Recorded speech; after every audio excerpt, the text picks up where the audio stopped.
My girlfriend said, I'm going to brunch with the girls, then posted stories with her ex all day. When I asked about it, she said, you're being controlling, he's part of the friend group now. I didn't argue. That night, I packed my bags and left. Now I, 28 male, have been with Jessica, 26, for 3 years. We moved in together 18 months ago, split everything 50-50 on a 2-bedroom in downtown. I thought we were solid. 2 weeks ago, Saturday morning, Jessica's getting ready, doing that thing where she tries on 3 outfits but ends up wearing the first one. Says she's meeting the girls for bottomless mimosas. Cool. I had plans to catch up on work anyway. Noon rolls around. I'm on the couch, laptop open, when her Instagram story pops up. There's Jessica, laughing at some rooftop bar. But it's not just the girls, there's Richard. Her ex, the one she dated for 4 years. The one who broke her heart when he moved to Seattle for work. The one who apparently moved back 3 months ago, but she forgot to mention it. The stories kept coming. Group shots, but also just them. Sharing food. Him fixing her necklace. That specific kind of touching that's technically innocent, but absolutely isn't. I screenshot everything. Not because I'm crazy, because I've learned to document things. She gets home around 4 p.m. tipsy and glowing. I'm still on the couch. How was brunch with the girls? Amazing. Becca ordered like 3 desserts. Cool. Who else was there? She lists names, doesn't mention Richard. Anyone else? Nope. Just us girls. Why? I show her the screenshots. Her face does this thing. Surprise, then annoyance, then that practiced look of righteous indignation. Were you stalking my stories? They're public, Jessica. Richard is part of our friend group now. The girls invited him. I didn't think it was a big deal. You literally just said it was only girls. Because I knew you'd overreact. See, this is exactly what I'm talking about. You're being controlling. He's just a friend now. We're adults. If you can't handle me having male friends. I let her finish the speech. Then I said, okay. Yeah, you're right. I'm being controlling. She looked confused but pleased. Kissed me on the forehead. I'm glad you see that. I'm going to shower. While she showered, I did 3 things. Checked our lease. It was the original lease from before she moved in, now month to month. My name was the only one on it.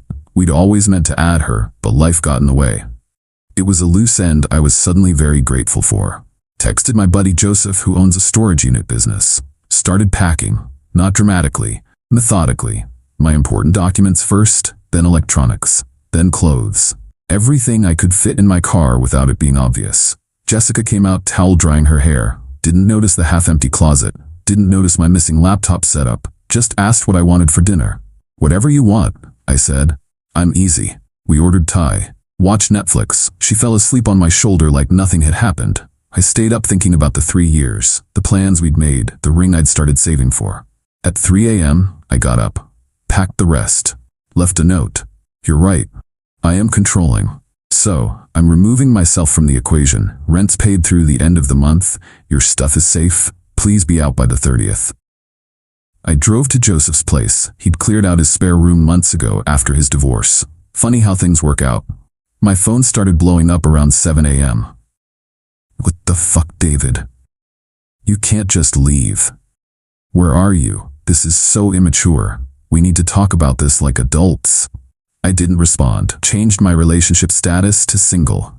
That's when things got interesting. Within an hour, I had messages from mutual friends. Jessica was spinning it hard. According to her, I'd had a paranoid episode and abandoned her because she had male friends. She was the victim of my toxic masculinity. I still didn't respond, but I did post the screenshots. All of them. With one caption. For clarity. The narrative shifted real quick. Update 1. She showed up at my office. It's been 5 days since I left. I've been staying at Joseph's, focusing on work, hitting the gym at 5 a.m., trying to establish a routine. It was working. Until yesterday. I'm in a meeting with 3 clients when our receptionist knocks. Says someone's here for me. Says it's urgent. I excuse myself. Walk to the lobby. There's Jessica, but not regular Jessica. This is Jessica in full performance mode. Hair perfect, makeup subtle but effective. Wearing that dress I bought her for her birthday.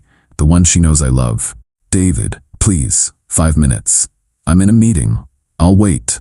No, you won't. Please leave. Her voice gets louder. You can't just ghost me after 3 years. We live together. People are starting to look. My boss walks by, raises an eyebrow. Fine, 5 minutes. Conference room B. We sit. She starts crying immediately. Not loud, ugly crying. Pretty crying. The kind she can turn on and off. I'm sorry I lied about Richard, but you have to understand. I don't have to understand anything. He means nothing to me. Then why lie? Because I knew you'd react like this. Like what? By calmly leaving a situation where I'm being lied to? You abandoned me. I came home from work and all your stuff was gone. Do you know how that felt? Probably similar to how I felt seeing you with your ex after you said you were with the girls. It wasn't like that. The group decided, Jessica, stop. We both know what this is. Her tears dry up instantly. What's that supposed to mean? It means I'm not doing this. You have 3 weeks to find a new place. If you need help with deposit money, I'll transfer it. But we're done. You'll regret this. Maybe. But that's my problem, not yours. She stood up, smoothed her dress. You know what? Richard was right about you. I'm sure he was. He said you were insecure, that you'd freak out the moment I had any male friends. Is that what he said when he was fixing your necklace? Her face went red. She left without another word. I went back to my meeting, apologized for the interruption, closed the deal, pretended my hands weren't shaking. That night, the texts started again, but not from Jessica. From Richard. Richard, hey man, heard you and Jessica split. That's rough. If you want to talk, I'm here. I actually laughed. The audacity. I screenshot it naturally. I know things look bad, but nothing happened. We're just friends. She loves you, dude. Don't throw it away over jealousy. You there? I finally responded. If you're really just friends, you won't mind if I send these messages to your girlfriend? See, I did some digging. Richard isn't single. He's been dating some girl named Barbara for 8 months. Her Instagram is full of them cute couples stuff. No mention of him hanging out with his ex. Richard. What girlfriend? Me. Barbara? Tall brunette? Yoga instructor? Ring any bells? Read receipts on. No response. 20 minutes later, Jessica calls 15 times in a row. I let it go to voicemail. The one she leaves is enlightening. You fucking asshole. You had no right to contact Richard. You're ruining his life over nothing. We were just friends, but clearly you're too pathetic and insecure to understand that men and women can be platonic. I feel sorry for whatever girl ends up with you next. She'll have to deal with your trust issues and paranoia. I'm done trying to save us. Stay away from me and my friends. Her friends, including the ex she was just friends with, who apparently has a girlfriend he forgot to mention. I forwarded the voicemail to my lawyer buddy, just in case. Update 2, the lease situation got complicated. Remember how I said only my name was on the lease? Well, Jessica found a loophole. Got a call from my landlord yesterday. Jessica contacted him, claiming she's been paying half the rent for 18 months, and that establishes tenancy rights. He called to give me a heads up, said his hands were tied, and he couldn't take sides. But he did say, in our state, that means you can't just kick her out. You have to formally evict, which takes 30 to 90 days. She's talking about getting mail there to prove residency. It's getting messy. You should protect yourself. He was right. Jessica was digging in. To prove her tenancy, she'd have to show proof of payment. I knew she'd use Venmo. I opened the app, my heart pounding. I have access to our entire transaction history. I scrolled back, and there it was. Mixed in with 18 months of rent and utilities were some interesting transactions she'd sent to Richard. For last night, $200. B-Day surprise for R, $150. Wine for the weekend, $100. All dated within the last 3 months. All during times she was supposedly working late or at her sister's. I did what I do best. I documented. I compiled everything into a neat little spreadsheet. Dates, times, claimed locations versus actual locations, money spent, lies told. Then I waited. This morning, Jessica's mom called. We always got along well. She's good people. Taught elementary school for 30 years. Doesn't bullshit. David, I'm not calling to take sides, but I need to know, is Jessica safe? Of course she's safe. Why wouldn't she be safe? She's been telling people you're stalking her. That you hacked her accounts. That she's scared. I see. I don't believe her for what it's worth. In 30 years of teaching, you learn to spot liars, even when they're your own kid. I appreciate that, Susan. Can I ask what really happened? I told her. Not dramatically, just facts. She was quiet for a long time. That explains Richard suddenly being around again. Yeah. David? Yeah? I'm sorry, I raised her better than this. You did great, Susan. People make their own choices. After we hung up, I felt lighter somehow. Validation from unexpected places hits different.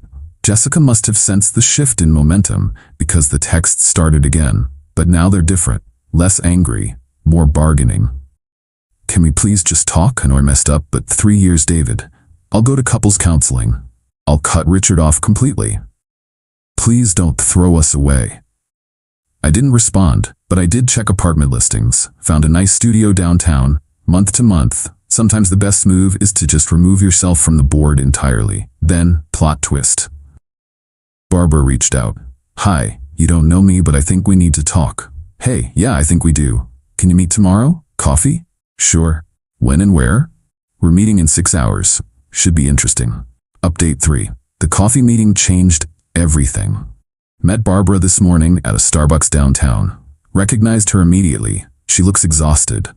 The kind of tired that comes from finding out your whole relationship is a lie. She's already at a corner table when I arrive. 2 coffees in front of her. I got you a black coffee. Richard mentioned you don't do sugar. Richard talks about me? She laughs. It's bitter. Oh, he talks about you a lot. The insecure ex who can't handle Jessica having male friends. The controlling guy who made her miserable. The reason she needed a shoulder to cry on. Sounds about right? Yeah, except she pulls out her phone. I did some digging after you messaged him. She shows me texts, dozens of them. Between Richard and Jessica, going back months, I had his Apple ID for Find My iPhone, forgot I could see his messages on my iPad. The texts are damning. Richard, last night was incredible. David is working late Thursday. I miss how we used to be. Soon baby, and worse, way worse. Plans, promises, photos I really didn't need to see. How long, I ask. 4 months at least, maybe longer. He got a new phone in July, so that's as far back as I can see. We sit in silence for a minute. 2 strangers bonded by shitty partners. What are you gonna do? I ask. Already done. Kicked him out last night, changed the locks, his shit's in storage. The code is his mom's birthday. He'll figure it out. Clean. What about you? Working on getting her out. It's complicated. She nods, then slides a flash drive across the table. Everything's on there. Screenshots of the texts, the dates, the times. My lawyer said it's all solid if you need it. Why? Because fuck them, but also, she looks tired again. Richard has been telling everyone you're some psycho ex who's stalking them. Jessica's backing him up. They're building a narrative. You need ammunition. Thanks, really. Don't thank me yet, there's more. She shows me Jessica's Instagram. A post from an hour ago. It's a statement, a long one, about surviving emotional abuse, about controlling partners, about finding the strength to leave. The comments are flooded with support. Hundreds of them. But here's the kicker. She hasn't left. She's still in my apartment, playing victim while squatting in my space. She's trying to get ahead of the story, Barbara says. Richard taught her that. Control the narrative first. Truth doesn't matter. Jesus, yeah. Oh, and David? That conference in Denver, she wasn't there. Neither was Richard. They went to Cabo. I have receipts. Literally. Richard saved them for his expense reports. We talked for another hour. Compared notes, built a timeline. It's worse than I thought. The gaslighting, the triangulation, the way they played us against each other. When we finally leave, Barbara hugs me. We're gonna be okay, she says. Might take a while, but we'll be okay. I drive back to Joseph's feeling vindicated, angry, empty, all of the above, but I also have a plan now, a real one. First step, lawyer. Showed him everything. The lease, the Venmo history, Barbara's evidence, Jessica's social media campaign. His response, oh, this is good. This is really good. He explained that a standard eviction is slow, but Jessica's public posts changed the game. We can't get an immediate eviction, but we can file for an emergency order to vacate. She's publicly claiming you're an abuser while simultaneously refusing to leave your shared and legally your domicile. That creates a legally hostile and untenable situation. A judge will see that. It's not about the infidelity, it's about the defamation combined with the squatting. How long? The hearing for the order will be scheduled within days. With this, we have a strong case, and David, start documenting everything. Every interaction, every post, every witness. She's escalating. People who lie this easily don't stop. He was right. By the time I got back to Joseph's, Jessica had posted again. This time, a photo of her at her apartment, my apartment, a selfie, talking about reclaiming her space and not being driven from her home by an abuser. The comments are getting wilder, people offering to come protect her.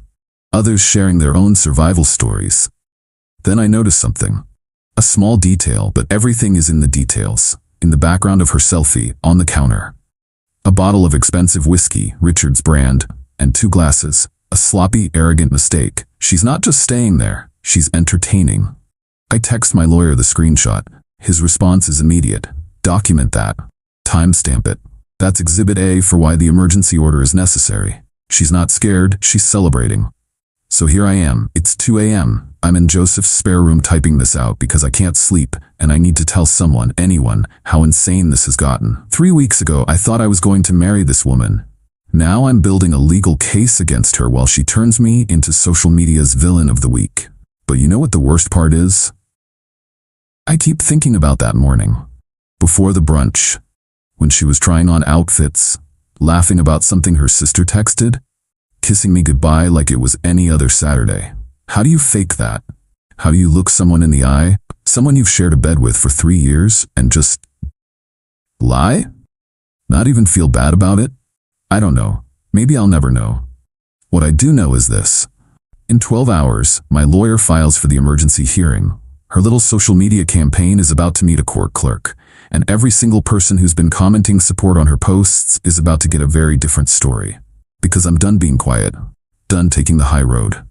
Done pretending this is just a normal breakup. She wants to play victim? Fine, but victims don't usually have 4 months of affair evidence stacked against them. Final update tomorrow after the hearing. If my lawyer's right, this is about to get very interesting. Final update, it's over, mostly. The hearing was this morning. 9 a.m. I wore my best suit, brought everything. The binder my lawyer prepared was thick enough to stop a door. Jessica showed up 20 minutes late with Richard because of course she did. She wore all black, like she was in mourning, trying to project vulnerability. The judge was an older woman. No nonsense, the kind who's heard every possible story. My lawyer laid it out cleanly.